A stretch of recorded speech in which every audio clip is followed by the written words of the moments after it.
नमस्कार, जोहार। आप देख रहे हैं झारखंड स्वतंत्र खबर। प्रोफेसर नारायण भगत हैं हमारे साथ और ये लेखक भी हैं और प्रोफेसर भी हैं। लेकिन हम बात करेंगे कि जिस तरह से कई लोग कह रहे हैं श्रेष्ठता नाले सृष्टि स्थल के बाद, तो हम जानते हैं सृष्टि स्थल कैसे है। देखिए, सृष्टि स्थल की जहाँ तक बात है, पुराण सृष्टि स्थल के संबंध में जो गाना वगैरह की जो चर्चाएं हैं, सीरा सीता नाले नो भैया बहन रहचर, ये गाना का जिक्र आपको पुराण समाज में जो प्रमुख रूप से जो डंडा कटना होती है, भागकटी जिसको भी कहते हैं, ये डंडा कटना और भागकटी की जो कहानी है, उसी कहानी को लोग चाहे दंत कथा के रूप में कहें, चाहे इनको सृष्टि कथा के रूप में हम इसको मानते ही हैं, जिसको गांव के भगत लोग, पहाड़ लोग भी डंडा कटना करते हैं, भाकटी करते हैं, उस समय ये कहानी को बोल के करते हैं। चाहे वो जो कहानी है आपका जन्म से लेके जन्म के बाद भी, शादी के बाद भी कई शुभ अवसर पर इस कहानियों जो कहानी है उसको बतलाते हैं, काटते हैं, और लोगों का विश्वास है कि इस कहानी को बोलने से इतना आस्था है कि उनकी जो भी समस्याएं हैं दूर होती है, दुख तकलीफ। ये लोगों का उरांव समाज का, मुंडा समाज का भी मानना है कि डंडा कटना, बेलवाफारी, लगभग जो भी आदिवासी हैं हम लोग के क्षेत्र में, उरांव क्षेत्र में, उनको विश्वास है कि इस कहानी को कहने से, इस क्रियाकर्म को करने से लोगों का आस्था है, विश्वास है कि दुख तकलीफ दूर हो जाता है। लेकिन जिस तरह से कई लोग आदिवासी समुदाय में ही जो संथाल और उरांव के कई तरह के जनजाति हैं, वो कह रहे हैं कि सृष्टि स्थल को मानते हैं। देखिए, सृष्टि स्थल ये तो गीतों में है, दंत कथाओं में है, ये तो हमारे इतिहास की बात तो मैं नहीं कर सकता हूँ, और न ही मैं इतिहास का प्रोफेसर हूँ। अब अगर इतिहास के तौर पर अगर जाया जाए तो निश्चित रूप से इतिहासकार तो कोई न कोई अवशेष देखते हैं, पुरातत्व विभाग है, उनका अपना काम है। अब हम लोगों की अपना आस्था और अपना विश्वास है, विश्वास के आधार पर लोग मान रहे हैं कि वो स्थल सृष्टि स्थल है। लेकिन कहानियाँ में जो है, जो दंत कथा में जो सृष्टि कहानी है, कहानी में ये है कि जो कहानी है इसमें बेलवाफारी, डंडा कटना का जो कहानी है, वो कहानी में अगर आप देखेंगे कि ये जो किताबें हैं, ये किताब में भी ये कहानी है, सृष्टि कथा।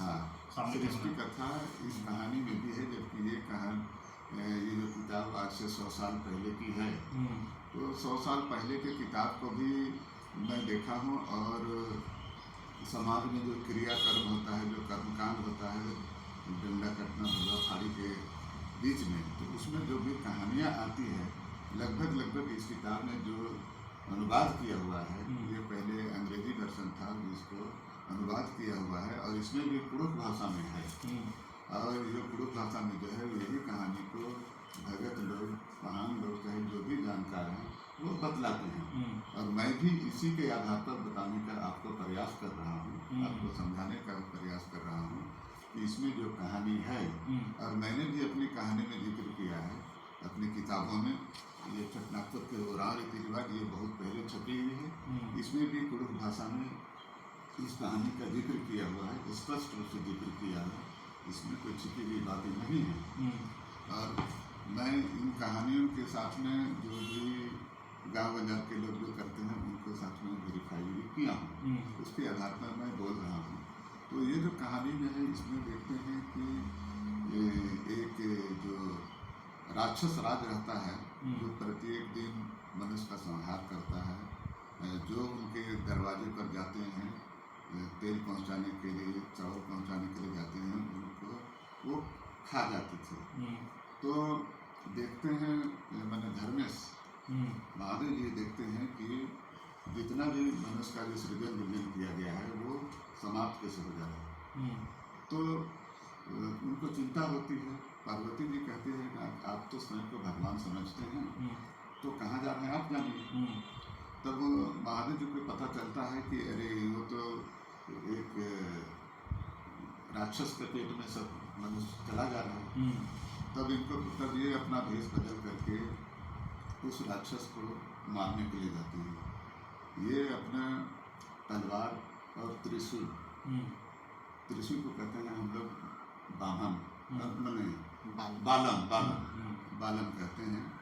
तो पहले जो बालम होता था उसी के आकार में होता था। हाँ, तो आज भी नहीं। हाँ, आकार से उसी के आकार में होता था। तो वो लेके और अड़िया अड्डो मैंने सांड में बैल में चढ़ करके उनको जाते हैं पहुंचाने के लिए। बालम लेकर के तलवार लेकर के जाते हैं। तो राक्षस जो है अपना मुंह फाड़ती है। तो ये उसको जैसे ही मुंह फाड़ता है वो बालम को सीधा खड़ा कर देते हैं। तो वो अपना मुंह को खपा नहीं पाता है। और उसके बाद ये क्या करते हैं, उसको तलवार से उसको मार करके ख़त्म कर देते हैं, मरा देते हैं। और फिर वो वापस आ जाते हैं। तो वापस तो आ जाते हैं, लेकिन देखते हैं कि कुछ दिनों के बाद में वो जो मरा हुआ वो सड़ने गलने लगता है। और उसको सड़ने गलने से उसको दुर्गंध से मनुष्य को या जो भी जीव जंतु थे उनको खाने पीने के लिए नहीं रुच रही है। तब पार्वती जी कहती है कि आप जिस रूप से उनको वध किए, उनको समाप्त किए, काटे मारे, वो जो सड़ रहा है तो उसको मारने के बाद उसको दफन कर देना चाहिए था, जला देना चाहिए था, भस्म कर देना चाहिए था। ऐसा होने से लोगों को खाने पीने में दिक्कत नहीं होती। तो तब ये महादेव जी, अब उनको महादेव जी जिनको हम धर्मेश कह रहे हैं, वो जाते हैं और क्या कहते हैं, उनको भस्म करने के लिए जाते हैं। लेकिन भस्म करने से पहले वो कहते हैं कि अड़िया अड्डो हमको कहते हैं कि मनुष्य को बोलना, मनुष्य को जाके बोलो मनुष्य समुदाय को कि वो लोग जाके टेढ़ा झगड़ा में मैंने छिप जाए या इधर उधर कहीं छिप जाए, अपना ये करके मैं अग्निवर्ष करना। और ये हनुमान जी को बोलते हैं कि भगना, देखिए यहाँ भगना शब्द आया है। हनुमान जी को बोलते हैं कि भगना, हम अग्नि वर्षा करेंगे और आधा अधीर पापी को जल के राख हो जाएंगे और वो भी जल के राख हो जाएगी, तब आप क्या कीजिएगा, डम्मा पड़ना, नगड़ा पीटना, यही बोल के धर्मेश को जाते हैं अग्नि वर्षा करने के लिए। माँ उसके पूर्व पार्वती जी विदाई देती है कि देखिए आप दुभाव से ये गिराइएगा, छोटा कटोरी से अग्नि वर्षा कीजिएगा, थाली से नहीं तो थाली से गिराइएगा तो सरसों सरसा पेड़ के राख हो जाएगा। तो वो जाते हैं अपना अग्नि वर्षा करते हैं। सारा संसार जल के लय हो जाता है। तब उधर जल के लय हो जा रहा है तो हनुमान जी जो है वो केउंद का वृक्ष में केउंद खाने के लिए मस्त होकर चढ़े हुए हैं। जब केउंद का वृक्ष में आग लग जाती है और उनके तोलम में भी, उनके पूंछ में भी, तोलम कह रहे हैं तोलम से, उनका जो पहना हुआ कपड़ा के नीचे के भाग में जब आग लग जाती है तो उनको तब पता चलता है कि अरे अग्निवर्ष हो गया है और आधा से भी जल के राख होते, तब तुरंत वो अपने मुँह से उनको फूकते हैं। इसीलिए मुँह से जो है, इसलिए उनका मुँह में देखिएगा कि हनुमान का मुँह में आज भी काला करता है। तब वो अपना नगड़ा पीटते हैं, अग्निवर्षा महादेव जी बंद कर देते हैं, धर्मेश जी बंद कर देते हैं अग्निवर्षा करने के लिए। तब देखते हैं कि लेकिन आधा से अधिक लय हो चुका है। अब आते हैं तो खाना पीना मांगते हैं। तो पार्वती जी कहती है कि हम क्या खाना पीना देंगे, मनुष्य ज्ञात रहेगा तब ना खाना पीना देंगे। लेकिन पार्वती क्या की थी कि जब अग्नि वर्षा की तो उस समय भैया बहन को ले जाके ककड़ो दाता गंगला कुंडू में, सीता नाडे का ककड़ो दाता गंगला कुंडू में वो छिपा दी थी। हाँ, छिपा दी थी, दोनों भैया बहन को छिपा दी थी। तब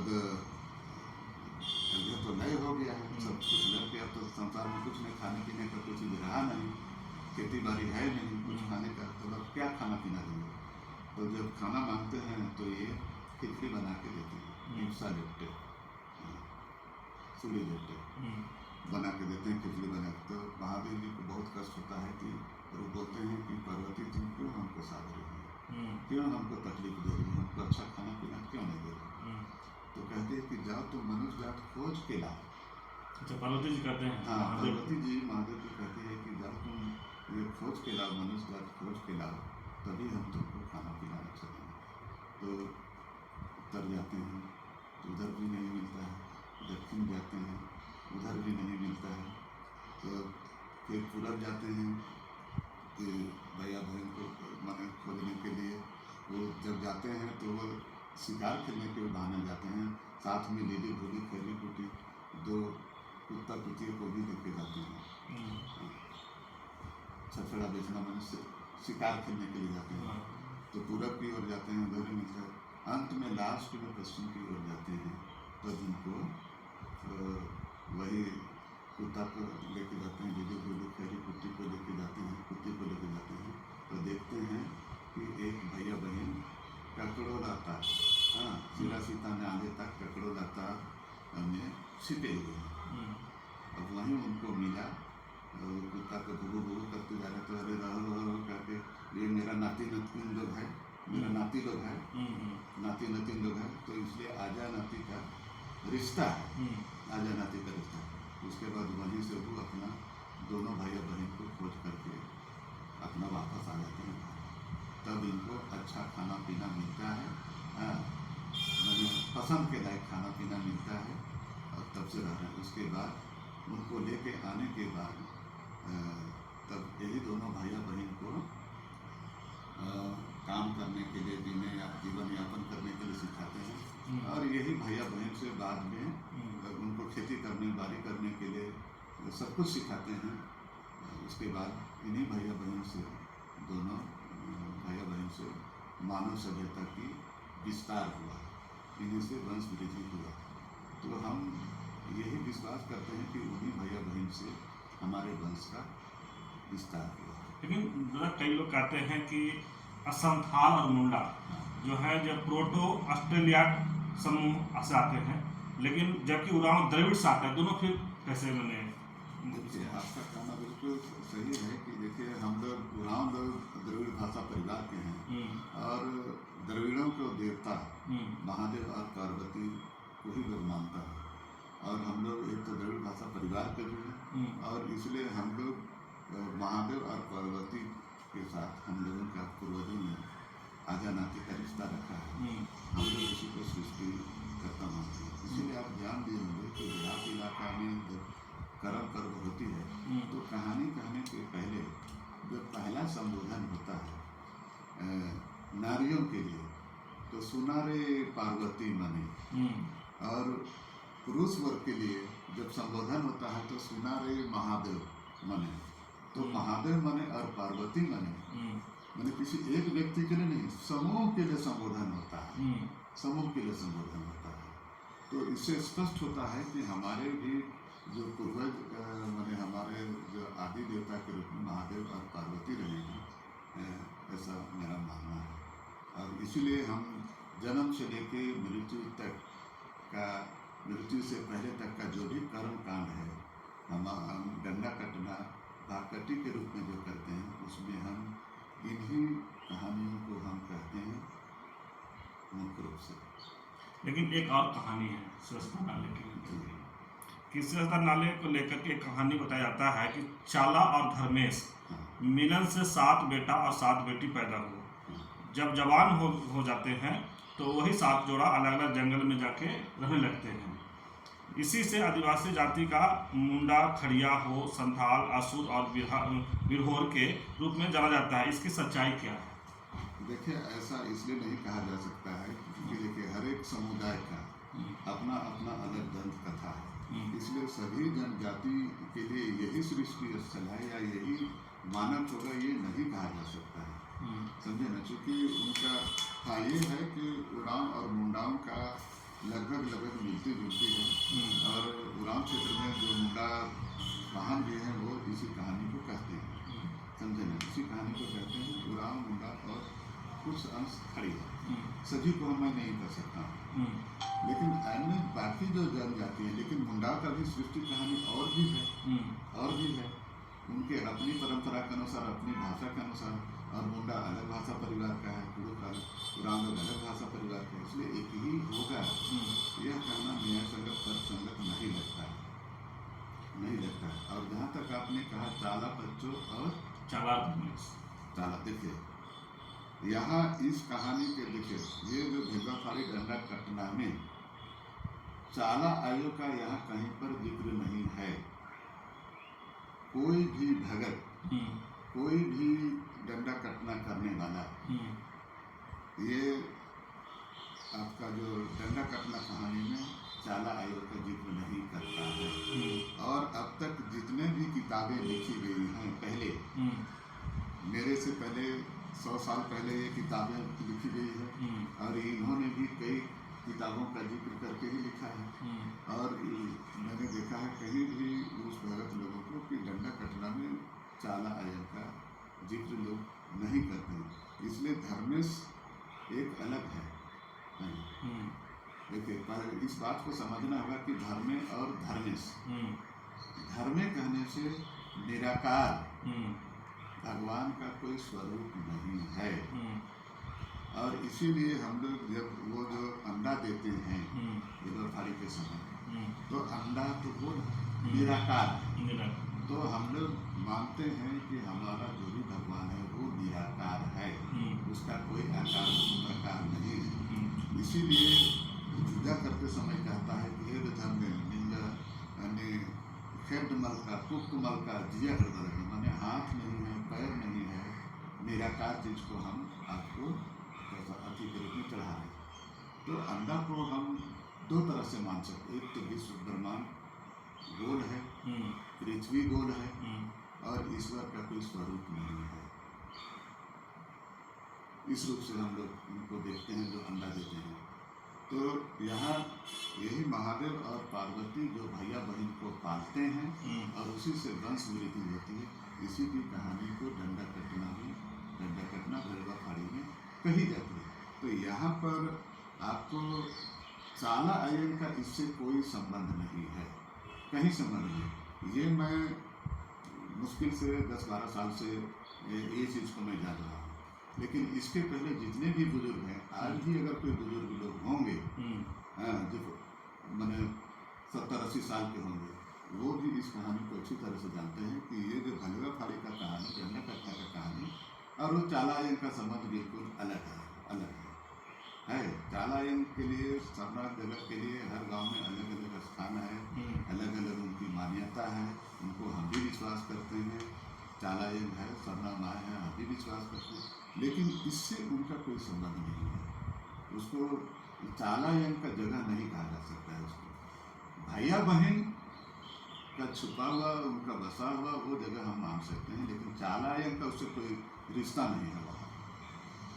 रोहतासगढ़ का इतिहास, जैसे पुराण लोग जो है कहते हैं रोहतासगढ़ से कुछ ये कनेक्शन, ये बात तो देखिए, हमारी सभ्यता तो बहुत विशाल सभ्यता है।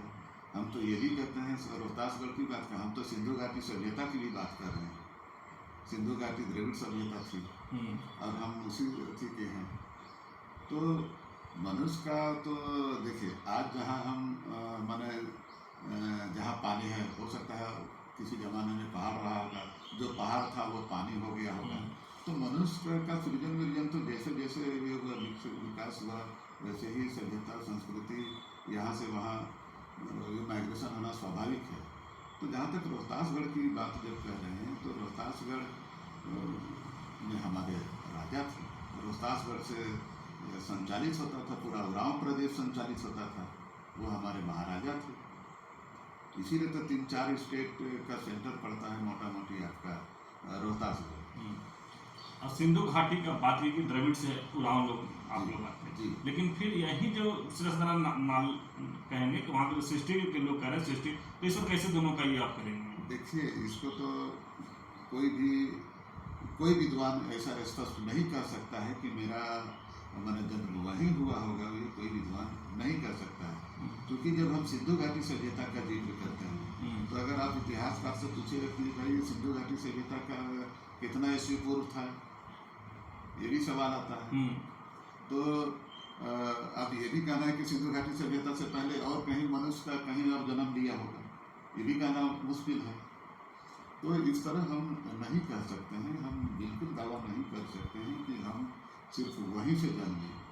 और इसके लिए तो हो सकता है कि इतिहासकार भी ये करके देखें। आजकल तो इतिहासकार क्या करता है, एक पुरातत्व विभाग भी है, जहाँ भी मनुष्य की सभ्यता संस्कृति रहती है वहाँ कुछ न कुछ अवशेष भी तो रहता है। हाँ, इसीलिए जहाँ मनुष्य की सभ्यता थी, संस्कृति थी, आज भी लोग खुदाई कर रहे हैं, उनका इतिहास को जानने का प्रयास कर रहे हैं, उनकी संस्कृति को जानने का प्रयास कर रहे हैं। उनका शिलालेख देखिए, वो कौन ईस्वी में कब था, कौन था, क्या था, उनका मैंने भाषा के बारे में भी देख के कि वहाँ अगर मानव सभ्यता था तो कौन सी भाषा बोलते थे, इन सभी चीज़ों को देखा जाता है। तभी हम स्पष्ट रूप से कह पाएंगे कि मैं वहीं पर था या मेरी सभ्यता वहीं थी, तभी हम कर सकते हैं। अन्यथा हम अनुमान लगा सकते हैं, विश्वास कर सकते हैं। मैंने 13 नाले में आप अनुमान लगा रहे हैं। हाँ, विश्वास कर रहे हैं लोग जो बुजुर्गों लोग जिस तरह से कहते आए हैं उस पर आप मनाइए। लेकिन इस तरह से कहें कि अगर बात करें तो सिंधु घाटी का ही बात। बिल्कुल बिल्कुल, क्या है कि अभी भी बहुत लोग बोलते हैं कि हम तो रोहतासगढ़ से आए थे। अब हम उसको बोल सकते हैं कि आप आए कि नहीं आए, हम उसको क्या दावा कर सकते हैं। लेकिन सिंधु घाटी सभ्यता में हमारी सभ्यता थी, इसलिए वहाँ के कल्चर, वहाँ की भाषा, वहाँ की संस्कृति, वहाँ का जो मैंने वहाँ जो खुदाई में जो कुछ मिले वो द्रविड़ों के मैंने जैसे मैंने कहा ना कि अड़िया अड्डो आप देखे होंगे कि देखिए आप कहानी में मिला होगा, आप देखिए जितना भी आपका महादेव का जहाँ अवसर से वहाँ देखेगा बगल में नंदी है या तो सांड है। तो इससे स्पष्ट हम लोग पशुपालक थे, वो भी, और हमारे वो देवता थे, वो ये हमारा लिंग ये दर्शाता है निश्चित रूप से। और जब हम कहीं पर शादी ब्याह में चर्चा करते हैं, पूछताछ करते हैं कि आप कहाँ से आए, कहाँ के, तो हम लोग कहते हैं कि नंदनगढ़, पिपरागढ़, हरदी नगर, इस सब की चर्चा करते हैं। तो अब हमको ये भी जानना होगा, उस जगह का भी ये करना होगा कि नंदनगढ़ कहाँ है, पिपरागढ़ कहाँ है, हरदी नगर कहाँ है। ये सारी बातें आती है। तो हमारे पूर्वज लोग, मैं नहीं कह रहा, मेरे पूर्वज लोग अभी भी मैंने जिक्र करते हैं, शादी ब्याह के अवसर पर पूछताछ करते हैं। तो नंदनगढ़, पिपरागढ़, ये गढ़ तो आप कैसे कर सकेंगे, तो उनको हम कहाँ छिपाएंगे। उनका जिक्र तो हम कर रहे हैं, आज भी कर रहे हैं, पूर्वज लोग कर रहे हैं, तो हम कैसे कहें कि हम उसी स्थान। मैंने कहने का मतलब है कि जो पूर्वज लोग जो कहते आ रहे हैं उसी पर हम लोग अभी मैंने अपनी बातों को रख रहे हैं। जी बिल्कुल बिल्कुल, उसी आधार पर हम रख रहे हैं। लेकिन उनका जो है कि चाला का वहाँ से उससे संबंध नहीं है। चलिए, अभी आप सुन रहे थे डॉक्टर नारायण भगत जी की बात, और हम लोग 13 नाला पर बात कर रहे थे कि सच्चाई क्या है। जिस तरह से कई लोग कहते हैं वहाँ सृष्टि स्थल है, तो लगातार ये बहुत अच्छे से जिस तरह से लेखक हैं, अपना बुक भी लिखे हैं, प्रोफेसर हैं, बुद्धिजीवी भी हैं, तो पूरे तरीके से ये कहे कि हम लोग जो पूर्वजों का सुना हुआ बात को ही आज तक रख रहे हैं। जो कई 100 साल का एक बुक भी दिखा रहे हैं, द उरांव ऑफ छोटानागपुर, इसमें भी बोले कि कहीं ना कहीं कुछ बातों का जिक्र है, उस पर भी ये बोल रहे कि हम पढ़े हैं। तो ये भी जो बुक लिखे हैं छोटानागपुर द उरांव रीति रिवाज, उसमें भी ये मेंशन किए हैं। लेकिन ये स्पष्ट कर रहे हैं कि सिंधु घाटी से ये जो द्रविड़ लोग आए थे उसी का हम लोग वंशज हैं। लेकिन कई तरह से बात है कि कोई जिसे कहते हैं कि हम लोग रोहतासगढ़ से आए हैं, तो कहे कि जो लोग बोल रहे हैं, पूर्वजों जो कहते आ रहे हैं उसी को हम लोग मान रहे हैं। लेकिन जो 13 नाला का जो बात है, जो पूरा वीडियो जब सुनेंगे तो डॉक्टर नारायण भगत जो कहे हैं आप सुनेंगे तब समझ में आएगा। तो इस तरह खबर को देखने के लिए आप झारखंड से जुड़े रहिए। जोहार।